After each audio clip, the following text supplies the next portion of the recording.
saya terkait dengan judul penelitian saya, yaitu strategi guru dalam mengajar kosakata terutama di kelas 8. Ya, Dan pertanyaan yang pertama, sebelum itu nggak apa-apa ya, Ren, saya mixing menggunakan bahasa Indonesia juga menggunakan bahasa Inggris. oke, it's alright. Yang pertama itu, what is curriculum being used, atau apa kurikulum yang digunakan di terutama di SMP Negeri 1 Utara ini, khususnya di kelas 8. Kurikulum yang digunakan di SMP Negeri 1 Teluk Dalam untuk kelas 8 pada tahun 2023 ini adalah kurikulum 2013. Jadi itu udah keseluruhan ya, Ren? Ya, keseluruhan kelas 8. Kelas 8. Ya. Oke. Kemudian yang pertanyaan kedua, apakah penggunaan kosakata oleh siswa ditekankan dalam kurikulum 2013 ini? Ya, penggunaan kosakata sangat ditekankan pada semua pembelajaran bahasa Inggris, khususnya pada kurikulum 2013. Karena dalam pelajaran bahasa Inggris, dalam mempelajari bahasa Inggris, kita tidak pernah akan lepas dari penggunaan kosakata. Walaupun di kelas 8 itu tidak ada sepertinya kompetensi dasar yang menunjuk bahwa 100% dalam satu hari itu menggunakan mengajarkan tentang kosakata atau vocabulary, tapi nanti akan seiring dengan belajar di kelas maka penggunaan kosakata juga dibelajarkan. Kemudian tuh pertanyaan number 3, bagaimana penggunaan kosakata bahasa Inggris siswa kelas 8 saat ini? In the eighth grade, penggunaan kosakata, penguasaan kosakatanya itu ya good enough. Ada yang masih enough, ada yang good, dan beberapa siswa, several student are very good. Ya, gitu. Jadi apa ya, levelnya itu ada yang mampu, ada juga yang sedang, Iya. ada yang juga very good juga. Iya. Oke. Tapi secara generalnya itu cukup baik ya. Ya, good enough ya. Oke. Yang pertanyaan keempat, strategi pengajaran apa yang digunakan dalam mengajarkan kosakata bahasa Inggris kepada siswa di kelas 8? Ya, strategi-strategi yang saya gunakan itu adalah menggunakan kamus bahasa Inggris. Guru mengajak siswa atau saya mengajak siswa mencari arti dari kata-kata atau difficult word, pengertian dari difficult word yang ada pada topik atau materi pada hari itu. Kemudian saya juga mengajak siswa untuk berpikir, menemukan perbedaan kosakata bentuk pertama, bentuk kedua misalnya. Ya, seperti perubahan dari make ke made. Nah, saya ajak mereka itu kenapa ini bisa berubah? Apa yang membuat berubah dan pada saat kapan ini berubah gitu. Jadi ada mengajak siswa untuk berpikir kritis seperti itu. Kemudian dan ada juga beberapa metode yang lain, misalnya seperti whisper dan games-games yang lain. Jadi untuk meningkatkan kemampuan siswa dalam kosakatanya, dan Ibu memberikan beberapa strategi yang Ibu berikan di dalam kelas. Ya. Yang kelima, bagaimana strategi-strategi tersebut diterapkan dalam proses pengajaran? Yang pertama itu siswa dihimbau membawa kamus ya, dihimbau membawa kamus dari rumah, ataupun kalau tidak ada dibawa dari rumah maka siswa diberi kesempatan untuk meminjam kamus dari perpustakaan. Kebetulan di perpustakaan disediakan kamus dan boleh dipinjam oleh siswa saat proses pembelajaran. Kemudian guru atau saya itu mengajarkan materi, misalnya simple past tense, misalnya seperti itu. Tenses yang digunakan pada recount text misalnya gitu ya. Pada saat guru mengajar itu siswanya itu pada saat saya mengajar itu siswanya beberapa kali menemukan kata-kata sulit atau tidak dimengerti gitu. Lalu saya mengajak siswa untuk look up the dictionary. Look up the dictionary. Jadi siswa diajak untuk membuka kamus gitu. Gitu secara bersama-sama lalu menemukan pengertian-pengertian dari difficult word tersebut. Oke. Jadi pertanyaan selanjutnya, mengapa Mem menggunakan strategi ini kepada siswa? Saya menggunakan strategi ini kepada siswa karena satu, yang pertama itu lebih mudah diterapkan ya, lebih mudah diterapkan kepada siswa yang saya ajari dari segi siswanya juga berterima dan cocok diajarkan, cocok digunakan ya, cocok digunakan di dalam kelas untuk pembelajaran bahasa Inggris. Oke, yang ketujuh, dalam hal pengajaran kosakata secara tidak langsung, apa yang pertama kali diberikan oleh seorang guru? Apakah Anda mengajarkan materi, kemudian kosakata, atau kosakata terlebih dahulu baru materinya? Ya, yang saya ajarkan pada yang saya lakukan pada pengajaran bahasa Inggris yaitu materinya terlebih dahulu. Misalnya contoh yang pada saat ini ya, recount text. Jadi saya ajarkan dulu bagaimana recount text itu, bagaimana strukturnya, bagaimana penggunaannya. Kemudian secara atau sembari saya mengajarkan materi itu tentunya akan ada nanti kosakata atau difficult word.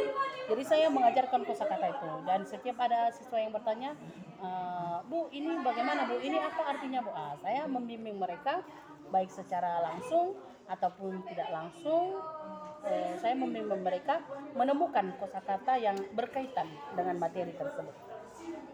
Jadi ibu juga memberikan perlakuan khusus kepada anak-anak yang misalnya mereka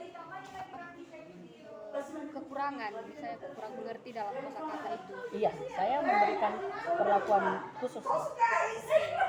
Jadi di sini intinya bahwa pengajaran kosakata ini indirect ya, Iya. indirect secara tidak langsung. Iya, iya, indirect. Oke. Kemudian yang pertanyaan luar pada depan, apakah Mem menggunakan metode atau model pembelajaran tertentu dalam mengajarkan kosakata? Yang pada saat ini ya, yang saya lakukan, kalau khusus mengajarkan kosakata atau vocabulary, saya tidak menggunakan metode khusus ya untuk pada saat ini. Tapi pada metode yang saya gunakan, misalnya discovery learning pada pembelajaran, sudah mencakup pembelajaran termasuk kosakatanya juga di dalam. Disesuaikan dengan perangkat pembelajaran. Iya, disesuaikan pada perangkat pembelajaran juga. Dan di dalam perangkat pembelajaran itu tentu akan ada nanti misalnya glosariumnya atau difficult word-nya yang berkaitan dengan materi tersebut. Next, pertanyaan selanjutnya, apakah tes kosakata diberikan kepada siswa berdasarkan materi yang dipelajari hari itu atau di waktu tertentu seperti ujian tengah semester atau ujian kenaikan kelas? Ya, secara umum ya, kalau misalnya untuk evaluasi itu ada di UTS atau PTS ya, penilaian tengah semester, dan ada juga di UAS atau disebut dengan juga PAS, yaitu penilaian akhir semester.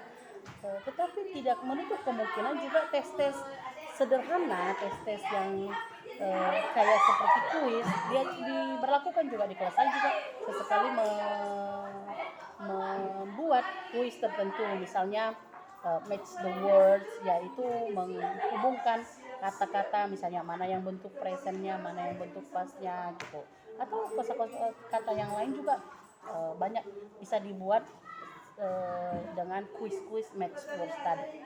Jadi tesnya itu bisa di saat pengajar materi itu di dalam kelas, Bisa juga di saat ujian. Oke, iya bisa. Kemudian selanjutnya, apakah penguasaan kosakata siswa dievaluasi? penguasaan kosakata siswa sangat dievaluasi. Di itu menjadi pertimbangan bagi guru ya, bagi kami guru, sudah sejauh mana mereka mengevaluasi kosakata itu. Seperti saya ini, misalnya guru mereka dari kelas 7 kemudian kelas 8. Jadi saya sangat memperhatikan apakah ada penambahan kosakata, apakah ada penguasaan penambahan kosakata mereka dari kelas 7, kelas 8 atau dari semester 1 ke semester 2. Jadi saya akan mencari oh ya, kenapa ya begini, misalnya tidak meningkat penguasaan kosakatanya. Seperti itu. Jadi ada evaluasi yang diberikan. Ya, ada evaluasi yang diberikan. Seperti apa evaluasi?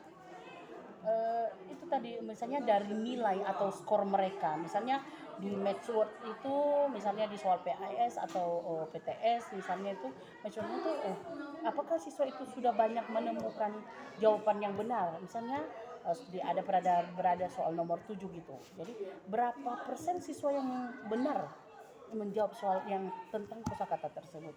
Dan secara umum ya yang ada sekarang itu meningkat lah secara umum. Yang ini kan sudah lewat PTS, jadi ada juga soal kosakatanya, jadi soal yang berhubungan ya dengan kosakatanya, jadi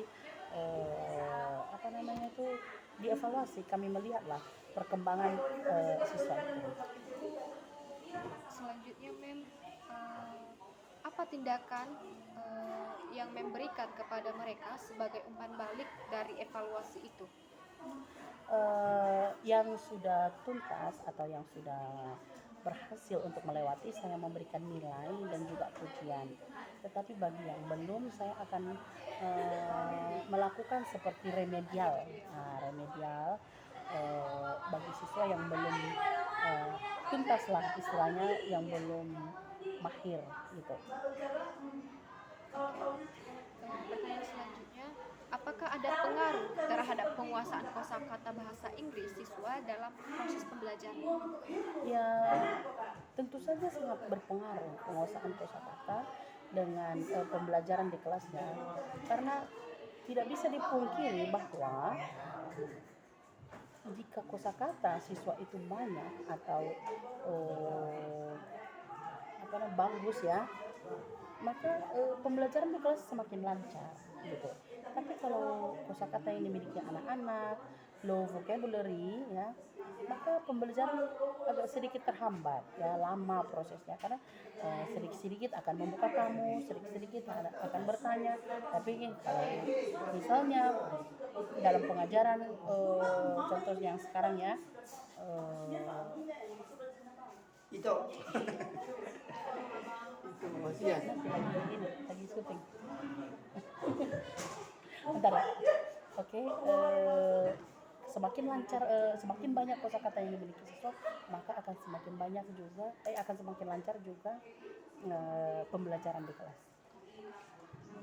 Oke, last question, Mem. Bagaimana cara membantu siswa yang mengalami kesulitan dalam penguasaan kosakata, yang seperti yang sampaikan tadi, ada siswa juga yang low vocabulary. Jadi bagaimana cara Mem mengalami kesulitan siswa tersebut? Ya, bagi siswa yang mengalami kesulitan tersebut, saya berikan penugasan tambahan ya. Penugasan tambahan di rumah, misalnya mencarinya dalam kamus, harus selesai nih misalnya 20 kosakata setiap pertemuan gitu ya. Jadi saya juga di dalam kelas membimbing secara khusus para siswa yang kurang menguasai kosakata tersebut. Jadi secara bergiliran, misalnya kelompok A, kelompok B. Jadi saya akan jalan keliling-keliling untuk memeriksa, atau jika mereka membutuhkan saya, jadi cepat saya akan bertanya. Itu aja. Oke. Jadi sekian saja pertanyaannya yang akan saya wawancarai. Terima kasih atas waktunya. Iya, sama-sama. 14 menit